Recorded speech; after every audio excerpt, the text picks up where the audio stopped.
కొంతమంది డైరెక్టర్స్ అవ్వకముందే dream project ని అనుకుంటే, కొంతమంది డైరెక్టర్స్ అయ్యాక వాళ్ళకున్న ఎక్స్పీరియన్స్ తో డ్రీమ్ ప్రాజెక్ట్ ని అనుకుంటారు. అయితే ఇప్పుడున్న స్టార్ డైరెక్టర్స్ యొక్క డ్రీమ్ ప్రాజెక్ట్స్ ఏంటి, వాళ్ళు ఆ డ్రీమ్ ప్రాజెక్ట్స్ ని ఎన్ని సంవత్సరాల్లో చేస్తారు వంటి విషయాల గురించి ఈ వీడియోలో మాట్లాడుకుందాం. సో ఇంకెందుకు లేట్, రెండు వీడియో స్టార్ట్ చేద్దాం.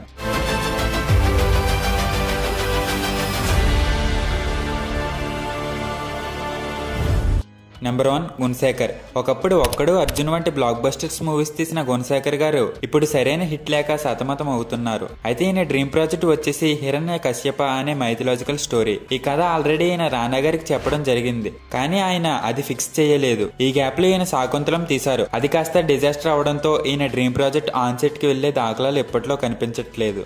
నెంబర్ 2 మణిరత్నం. మణిరత్నం గారు ఆల్రెడీ ఆయన డ్రీమ్ ప్రాజెక్ట్ తీసేశారు, అదే PS 1 and 2. ఆయన ఎన్నో కల్ట్ క్లాసిక్లు ఇచ్చిన మణిరత్నం గారు, పైగా పెద్ద స్టార్ కాస్ట్, దానికి తోడు అది ఆయన డ్రీమ్ ప్రాజెక్ట్ కదా అని ఎక్కువ ఎక్స్పెక్ట్ చేస్తే అంతగా ఏం అనిపించలేదు ఈ మూవీ. తమిళ్లో బ్లాక్ బస్టర్ అయినా అవుట్ ఆఫ్ తమిళనాడు పెద్దగా హిట్ అవ్వలేదు. తమిళ్లో ఎంతో పాపులర్ నవల అయిన పొన్నియిన్ సెల్వన్ అనే బుక్ మీద తెరకెక్కించిన ఈ మూవీ ఓన్లీ తమిళ ఆడియన్స్ కే నచ్చింది. అయినా బుక్ చదివితేనే సినిమా అర్థమవుతుందంటే ఎలా మాస్టారు? బుక్ చదవని వాడికి కూడా అర్థం అవ్వాలి కదా.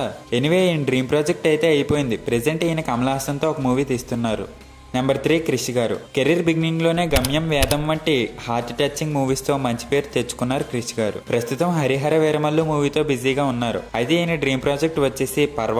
ఇందాక చెప్పుకున్న పొన్నియిన్ సెల్వన్ అనే నవల తమిళనాడులో ఎంత ఫేమస్, ఈ పర్వ అనే నవల కర్ణాటకలో అంతే ఫేమస్. మహాభారతంలో కొన్ని ఇన్సిడెంట్స్ పైన బేస్ అయ్యి ఉంటుంది ఈ నవల. ఈ నవలలో ఉన్న క్యారెక్టర్స్ ని ఒక రేంజ్ లో ఎమోషన్స్ పండిస్తూ చూపించాలనేది డైరెక్టర్ క్రిష్ గారి డ్రీమ్ ప్రాజెక్ట్. నెంబర్ 4 త్రివిక్రమ్ గారు. త్రివిక్రమ్ గారు ఎలాంటి డైరెక్టరో మనందరికీ తెలిసిన విషయం, మళ్ళీ కొత్తగా ఏం చెప్పనక్కర్లేదు. అయితే ఈయన డ్రీమ్ ప్రాజెక్ట్ వచ్చేసి కోబలి అనే ఒక యాక్షన్ బ్యాక్ డ్రాప్ కథ. ఈ కథ ప్యూర్ యాక్షన్ తో హార్డ్ హిట్టింగ్ ఎమోషన్స్ తో ఉంటుందంట. యాక్షన్ ఏ రేంజ్ లో అంటే అరవింద్ సమేత స్టార్టింగ్ 15 minutes ఉంటుంది కదా, ఆ రేంజ్ లో. ఆల్రెడీ ఈ మూవీ 2014 ఆ టైంలో పవన్ కళ్యాణ్ గారితో అనుకుని ఫిక్స్ చేసుకున్నా, కానీ ఆ తర్వాత కొన్ని క్రియేటివ్ డిఫరెన్సెస్ వల్ల ముందుకు వెళ్ళలేదు. అయితే ఈ యాక్షన్ డ్రామా అయిన కోబలి నెక్స్ట్ ఎవరితో చేస్తారో వేచి చూడాలి మరి.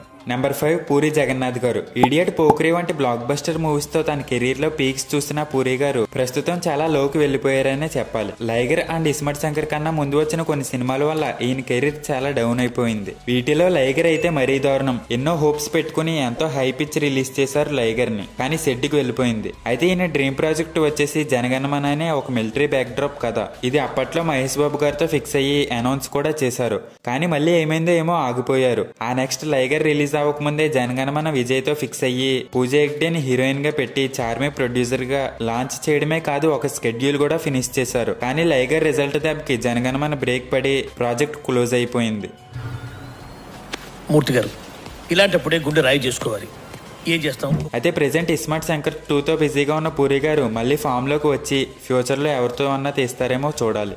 Number 6 Lokesh Kanagaraj. Kaithi and Vikram movies తో స్టార్ డైరెక్టర్ అయిపోయారు లోకి గారు. ఈయనకంటే ఒక సెపరేట్ యూనివర్స్ ఏర్పరచుకుని సూపర్ హిట్స్ కొడుతున్నారు. అయితే ఈయన డ్రీమ్ ప్రాజెక్ట్ వచ్చేసి ఇరుంబుకై మాయావి అనే ఒక సూపర్ హీరో స్టోరీ. ఈయన ఆల్మోస్ట్ 10 years పాటు ఈ స్టోరీని రాశారంట. ఈయన చాలానే ఇంటర్వ్యూస్ లో చెప్తూ వచ్చారు, నేను 10 సినిమాలే తీస్తాను, ఇంకా 10 సినిమాల తర్వాత మానేస్తాను అని. అయితే ఈయన లాస్ట్ ఫిలిం అంటే 10th ఫిలిం ఈ ఇరుంబుకై మాయావి అయ్యే అవకాశం ఉంది. ఈ సూపర్ హీరో కాన్సెప్ట్ ని DC కామిక్స్ లో ఉన్న ద స్టీల్ క్లాన్ అనే నవల నుంచి ఇన్స్పైర్ అయిన స్టోరీ అని కూడా చెప్పుకొచ్చారు. మోస్ట్లీ సూర్య గారు నటించే అవకాశం ఉంది ఇందులో.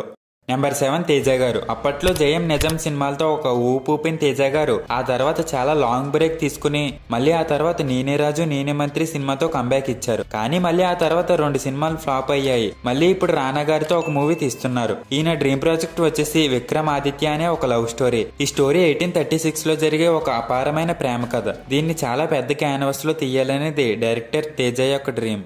నెంబర్ 8 అనిల్ రావుపూడి.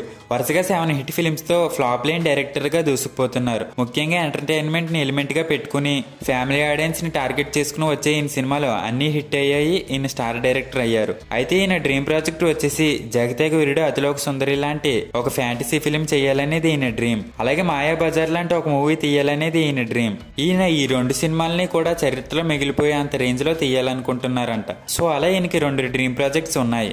నెంబర్ 9 సుకుమార్ గారు. రియలిస్టిక్ సినిమాలకు పెట్టింది పేరు, దానికి క్లియర్ ఎగ్జాంపుల్ రంగస్థలం. ఈయన ఫ్లాప్ మూవీస్ కు కూడా విపరీతమైన రెస్పెక్ట్ ఉంటుంది. ఈయన ఇప్పటి వరకు దాదాపు అన్ని రియలిస్టిక్ మూవీసే తీశారు. అయితే ఈయన డ్రీమ్ ప్రాజెక్ట్ కూడా ఒక రియలిస్టిక్ మూవీనే. అదేంటంటే శ్రీలంక నుంచి గోదావరికి పడవ మీద వెళ్లే ఒక సర్వైవల్ జానర్ స్టోరీ. శ్రీలంక నుంచి ఇండియా వరకు తను ఏ విధంగా ఎన్ని కష్టాలు పడి వెళ్ళాడు, మధ్యలో ఎదురైన ఆటంకాలు ఏంటనే వాటిపై స్టోరీ నడుస్తుందని చెప్పుకొచ్చారు. ఇంకా సింపుల్ గా చెప్పాలంటే లైఫ్ ఆఫ్ పై మూవీ లాగా అనమాట. ఇదే ఆయన డ్రీమ్ ప్రాజెక్ట్. సుకుమార్ గారు ఈ స్టోరీని కెరీర్ స్టార్టింగ్ స్టేజ్ లో అనుకున్నారు. ఇప్పుడు తీసే అవకాశాలు తక్కువే.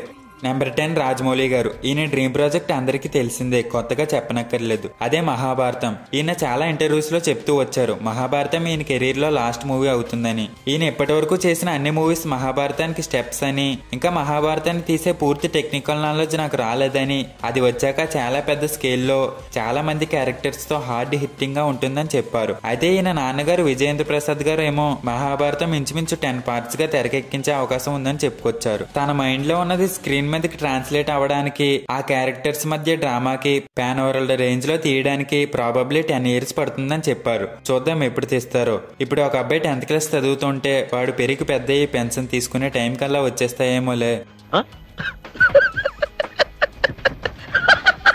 లాస్ట్ అండ్ ఫైనల్ ఒక్కడున్నాడు. అది ఎవరో కాదు, the great Meher Ramesh. Yes, మన మెహర్ అన్నకి కూడా ఒక డ్రీమ్ ప్రాజెక్ట్ ఉంది. అవతార్ లాంటి ఒక మూవీ చేయాలని మెహర్ గారి డ్రీమ్.